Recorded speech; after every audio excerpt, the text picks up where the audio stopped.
Welcome, ladies and gentlemen. Still PDAC time, but now the floor is over. The fair has ended. It's Wednesday afternoon, but we are here in the offices of Renmark Financial, and with me here is Panoro Minerals, and it's Luquman Shaheen, the CEO of the company, who wants to give us an update. Look, great to have you here. Well, thank you. Yeah, thanks for taking the time and giving us this beautiful room here. We spoke last time like 4 or 5 months ago in London shortly, but I think it's time really to update again our viewers. Maybe you remind us shortly what you are doing in Peru, because you have one of the most beautiful copper projects, and then let's dive into it, what has happened. Sure. Well, we've been in Peru over 20 years. We've been working on our main two assets for the last 10 years. Those two main projects are first the Cotabambas project, which is a copper, gold, silver porphyry deposit, where we've drilled over 80,000 meters. We've grown the resource from 0 to over 700 million tons, and we've completed a preliminary economic assessment that includes over 500 million tons in a mine plan, showing a $700 million valuation. And we've also identified last year through our drilling program a number of new targets that include near-surface oxide mineralization, some additional near-surface high-grade sulfide mineralization, and we'll continue drilling those areas this year. That drill work has already started. And we've also identified a new Skarn area of mineralization. And second half of this year, we'll start drilling that target as well. So it's already quite a large project, but we see the potential to grow the project very significantly. Our second project is Antilla. It's a copper molybdenum project, again a PEA completed on it, about a 400 million ton resource, and we have started a new preliminary economic assessment on the project, looking to optimize the project, reduce the capital cost, and then move that project forward quicker into development. Fantastic. That sounds like a lot of work, honestly. And as you said, you have those two main projects, but I think you had a good deal on one of your projects. First of all, you could finance your company and you made a royalty. Right. So are you moving now in the royalty business? Right. Well, we have a large portfolio of projects, including the two I just mentioned. And in January, we sold our Cusiorco project, which is located within a few kilometers of Hudbay's Constancia mine. We sold those concessions to Hudbay, and in return, we received 6.5 million Canadian dollars. Plus, they exercised early their warrants, Hudbay did, for another $700,000. So we got $7.2 million. Plus, we also got a 2% royalty on those claims. And it's a lifetime royalty, like as long as produced, or Correct. is it kept? It's a life of mine, Super. 2% royalty, correct. Wow. And our objective is, we're an exploration company. Eventually, we will find partners or buyers for both Antilla and Cotabambas.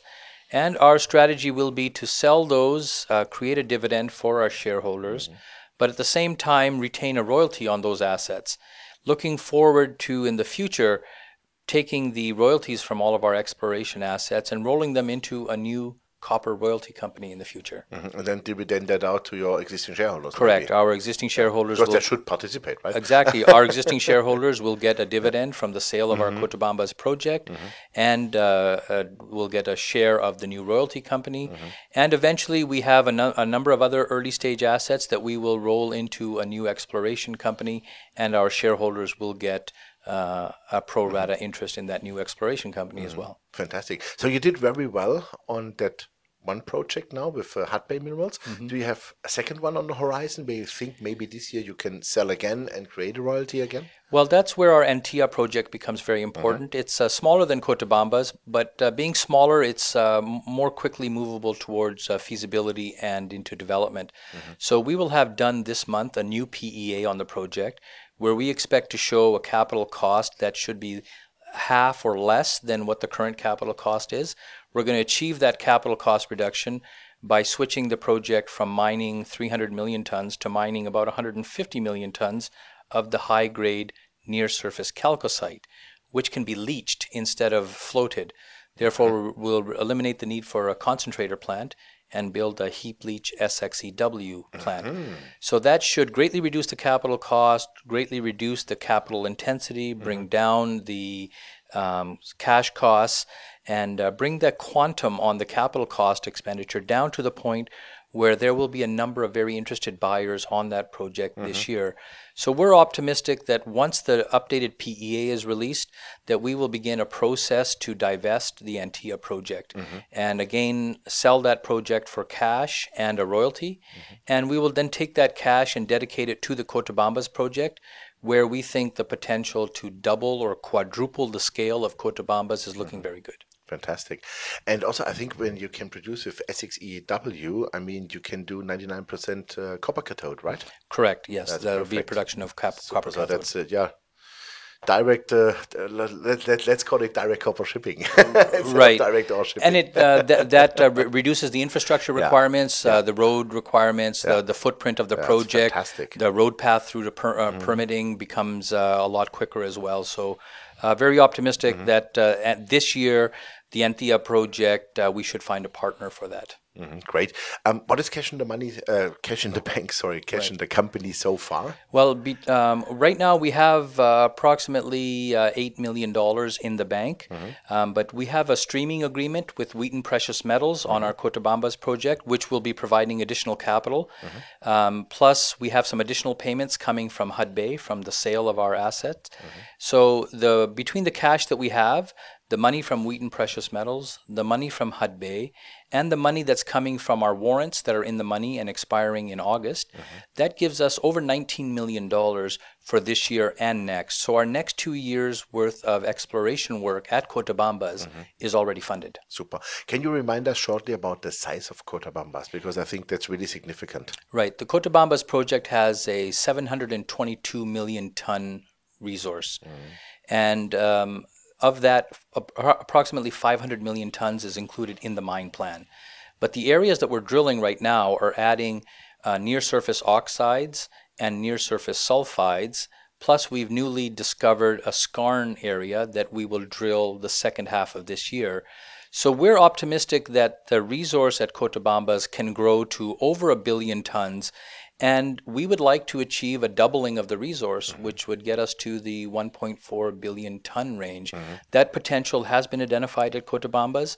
The money that's required to do the exploration to test that resource growth potential, we already have. The drill program is already underway. So we expect to make some very significant new resource identification during the course of this year. If we combine this to, let's say, really super large copper mines like the Las Bambas or I think Penasquito, for example, if we combine this size-wise, what would it mean? Well, currently our project, the nearest huge copper project near to Cotabambas is Las Bambas, which is roughly 2.5 times our size.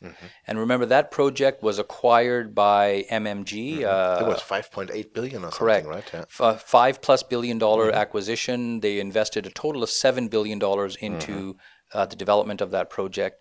And that project is about 2 to 2.5 times our size.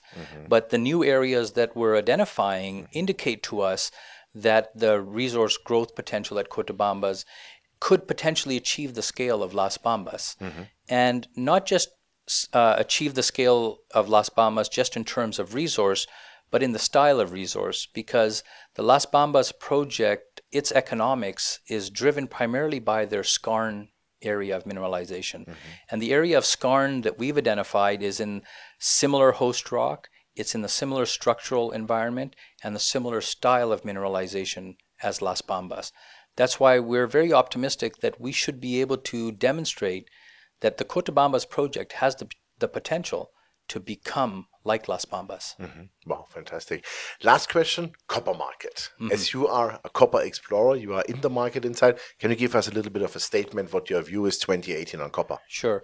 I think this year we start to see materialize the copper shortage that has been forecasted for a number of years. And we see that really, as of 2 years ago, the copper price started to increase. Currently, the copper price is 60% higher than it was 2 years ago. The copper market is driven by one key factor, which is that it takes a long time to find new copper projects, to engineer them, to permit them, and get them into production. And so these cycles, we go through cycles in copper that are driven by this supply side time constraint. And the way we see the market now is that we started a new copper cycle. But we haven't just started the copper cycle. The cycle is already 2 years old. And we see that sentiment at PDAC and at other conferences where we note that the copper producers are now looking for new projects because the copper supply shortage is upon us. How large do you see the shortage this year? Well, I mean, the market is like 26 million tons this year estimated. Right. I think it's a few 100,000 tons. It's not a huge deficit. However, the surplus that we experienced over the last 5 years, which drove copper price down, was 200,000-300,000 tons. So we're going to be that or more in terms of deficit this year. And the prognosis is that there is a new structural deficit that will continue to grow. And that deficit is driven primarily by the lack of new supply, also compounded by the new demand for copper, electric vehicles, other electrification infrastructure. Even the loading or the recharging infrastructure requires tremendous amounts of copper. So that's a new disrupting element into the copper market. And over the last 5 or 6 years, with the declining copper price and the lack of investment, there have been very few copper projects that have been moved ahead, that are now ready to be fast-tracked into feasibility and into development. And so that puts us in a unique position, having 2 projects. Moreover, our location is key. In the south of Peru is where copper projects get built. It's in the heart. That's the heart of new copper country, and we're the only exploration company that has advanced copper projects now in that region.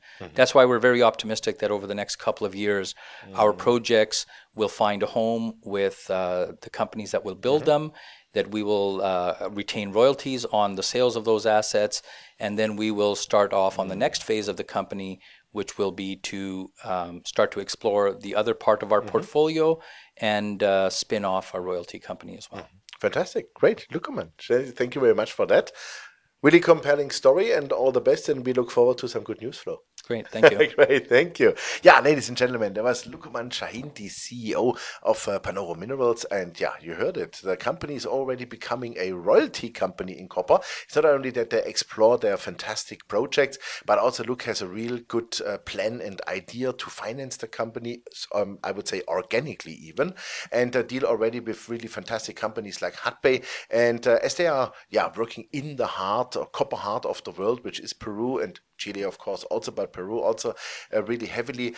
I would say great strategy, fantastic projects, and Cotabambas might be the next Las Bambas. And don't forget, was bought by M&G, $5.8 billion. That's a statement. So check out the company. Thanks for watching us. Bye-bye from Toronto.